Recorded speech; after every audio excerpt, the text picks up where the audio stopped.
Hello ladies और उनके gentleman. आज था एलन का AIOT all India open test पहला था। एंड फाइनली भाई एलन ने कोई नीट टाइप क्वेश्चन बनाया। नहीं तो हर मेजर टेस्ट में ऐसा सीन रहता है, एलन सुबह उठता है, गांजा फूकता है, सोचता है कैसे मारी जाए स्टूडेंट्स की। सॉरी, ये वर्ड यूज़ करने के लिए किसी ने मेरे को कमेंट किया था कि भैया ये मारने मारने वाली बातें ना करो। सॉरी है, गलती हो गया, आगे से नहीं करूँगा।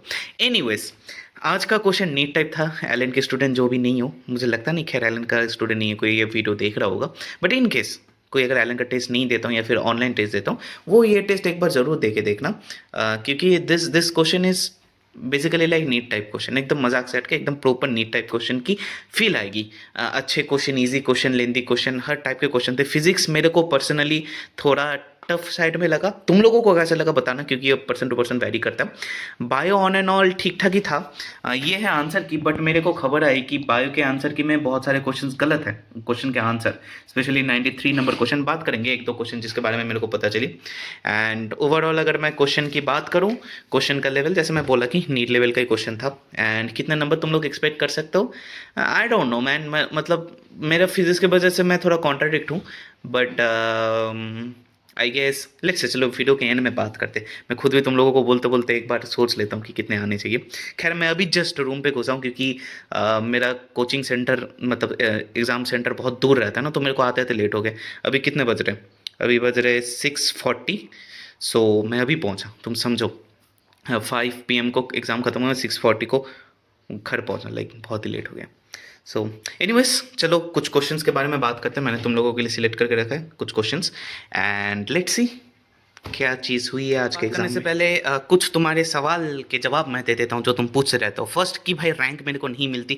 allen.in जो वेबसाइट है उधर जाओ, उधर 3-4 दिन, एक हफ्ते बाद, पता नहीं कितने दिन बाद उधर रैंक्स अपलोड हो जाते हैं, है ना। मेरे पुराने वीडियोस देख लेना, जहाँ पर मैं 3 दिन बाद वीडियो बनाता था, उधर मैं दिखाते रहता था कि इतने नंबर एंड रैंक आए।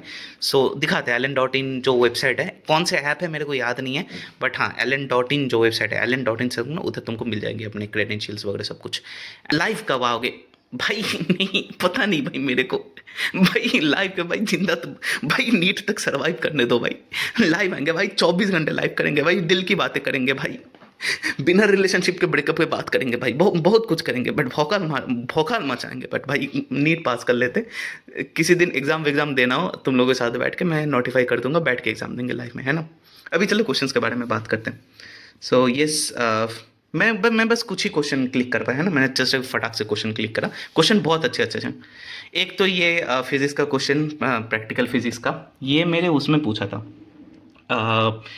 क्या बोलते उसके बोर्ड्स के वाइबा में पूछा था, मतलब आया था प्रैक्टिकल में। मैंने चिरकुट ही फेंक दिया, मेरे चिरकुट में ही आया था, मैं चिरकुट ही फेंक दिया। दूसरा मैंने स्मगल कर लिया जिसमें ये नहीं था पैरेलल्स का, एंड मेरे को अभी तक नहीं आता। एंड खैर ये आंसर की में बहुत सारे क्वेश्चन गलत है जैसे मैंने बोला।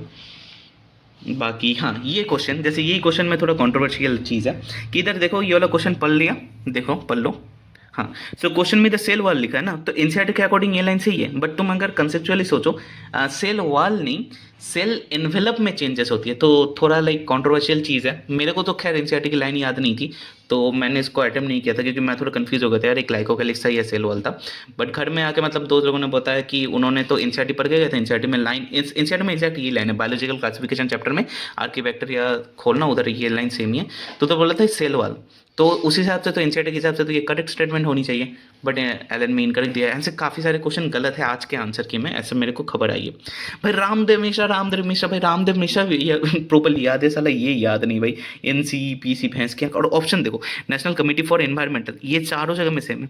ऊपर से प्रोटेक्शन प्लानिंग, उधर देखो कोऑर्डिनेशन कंजर्वेशन, भैंस की भाई, पता नहीं भाई ये जानबूझ के भाई इनके नाम पे केस करना चाहिए। चाइल्ड हेयर में चाइल्ड भी तो नहीं हो साला। एनीवेज, ये वाला क्वेश्चन रट लेना, इजी क्वेश्चन है बेसिकली। मैं तुमको बता देता हूँ, क्वेश्चन एक बार पढ़ लिया क्वेश्चन बेसिकली जो है डायहेड्रल क्रॉस का है, 9:3:3:1, जो तुम्हारे फिनोटाइपिक रेशियो, जीनोटाइपिक रेशियो 1:2:1, 2:4:2, 1:2:1। इसमें जो फर्स्ट और लास्ट है, जैसे 9, 1 and 1 phenotypic and genotypic ratio में रिस्पेक्टिवली, तो वो दोनों है डोमिनेंट पेरेंट्स के, उनको हटा दो, बाकी जितने हैं उतने फिनोटाइपिक बाई जीनोटाइपिक रेशियो। सो 6:14 आता है, उसको 3:7 लिख सकते हो। एंड इसको याद रख लेना, क्योंकि डायहेड्रल क्रॉस हर जगह सेम ही रहेगा।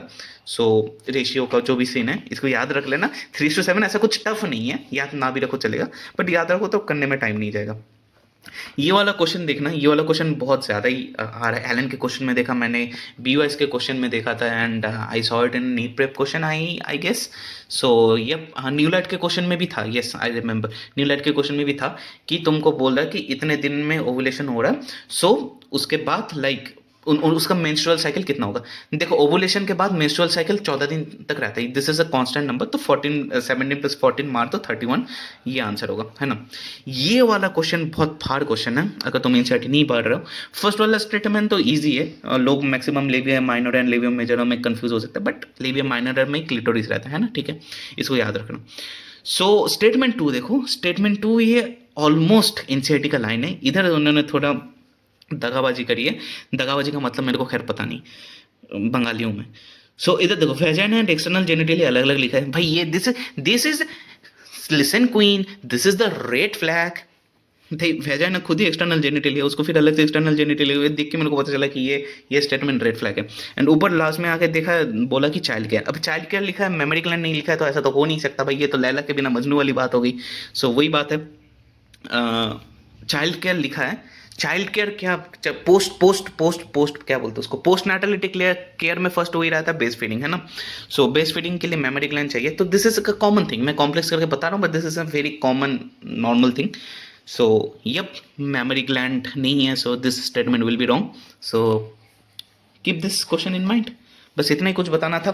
बाकी कितने नंबर आए, तो मेरे सब्सक्राइबर लोगों से बात करके मेरे को जितना पता चला, जो लोग पढ़ के गए, मैं तो पढ़ के तो सभी गए इस मोमेंट पे। जिन लोगों का सिलेबस कंप्लीटली कंप्लीट है, जिनका सिलेबस कंप्लीट है, जिन्होंने रिवाइज भी कर लिया, उनके 600 क्रॉस जाएंगे आराम से।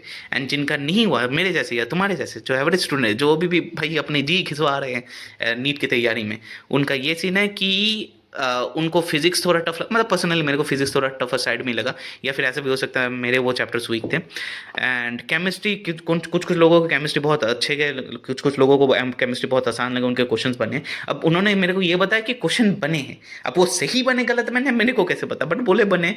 सो I guess chemistry question was like approachable. Biology question easier side में ही था। बाकी फिजिक्स क्वेश्चन जैसे मैंने बोला वैसे ही। सो हम लोग गेस कर सकते हैं 400 to 500 depending upon our preparation, या फिर 500 to 600 ही, मतलब 400 से 600 के बीच में, तो 600 एक्सटेंड हो जाता है, 550 हम लोग मान के चलते। बाकी मेरे कितने नंबर आए, मैं अप्रोक्स मान के चल रहा हूँ 500 समथिंग जा सकता है, but I am not pretty sure, क्योंकि मेरा फिजिक्स में गलत होने का चांसेस बहुत ज़्यादा है। सो आई होप फिजिक्स में अच्छे गए तो 500 क्रॉस हो जाएगा, फिजिक्स में अच्छे नहीं गए तो भाई फिर नहीं अच्छा होने का तो तुमको पता ही हो कितना गिर जाएगा। So I am not going to say anything right now, मेरे को पहले मैचअप करना पड़ेगा। बाकी हाँ, एक्सक्यूज़ क्या दे सकते हो अपने माँ बाप को, अपने माँ बाप को एक्सक्यूज़ ये देना कि नीट के लिए बाकी है सिर्फ 35 दिन। अब तुम बनने चाहते हो एक यूट्यूबर में तुम एक मतलब यूट्यूबर या फिर इन्फ्लुएंसर बन के तुम एक सीरीज़ बनाना चाहते हो, दैट इज़ कि लाइक 30 डेज में नीट क्रैक, ताकि ऑफकोर्स तुमको प्रमोशंस मिले, सब्सक्राइबर्स मिले। एंड 30 डेज बात जो तुम प्रिपरेशन स्टार्ट करने वाले हो, उसके लिए तुमको ऐसी जगह से स्टार्ट करना पड़ेगा ना जहाँ पर तुम्हारे नंबर कम हो, फिर तो तुम भाई मैंने इतने नंबर से इतने नंबर नीट पे लाए, फिर तो तुम्हारे पास ऑडियंस आएगी ना। सो तुम फॉर दैट रीज़न ओनली तुम आज का टेस्ट खराब दियो, ताकि तुम अपने 30 डेज में नीट क्रैक वाली वीडियो बना सको, या फिर सोशल मीडिया के रील बना सकते हो, तुम समझ रहे हो। तो तुम बिगर पिक्चर, तुम्हारे माँ बाप छोटे सपने देख रहे हो, तुम बड़े सपने देख रहे हो, ये अपने माँ बाप को बोलना। ये बोलने के बाद तुम्हारे माँ बाप तुमको घर से निकाल दे, जान से मार दे, इसकी जिम्मेदारी मैं नहीं ले रहा हूँ। बाकी ऑल द बेस्ट, नीट के बाद मिलते हैं। एंड 5000 सब्सक्राइबर मेरे होने तो वाले हैं नहीं, बट अगर हो जाए तो मैं फेस रिवील कर दूंगा, दाढ़ी और डबल चिन तो वैसे रिवील कर ही चुका हूँ। बाकी ऑल द बेस्ट।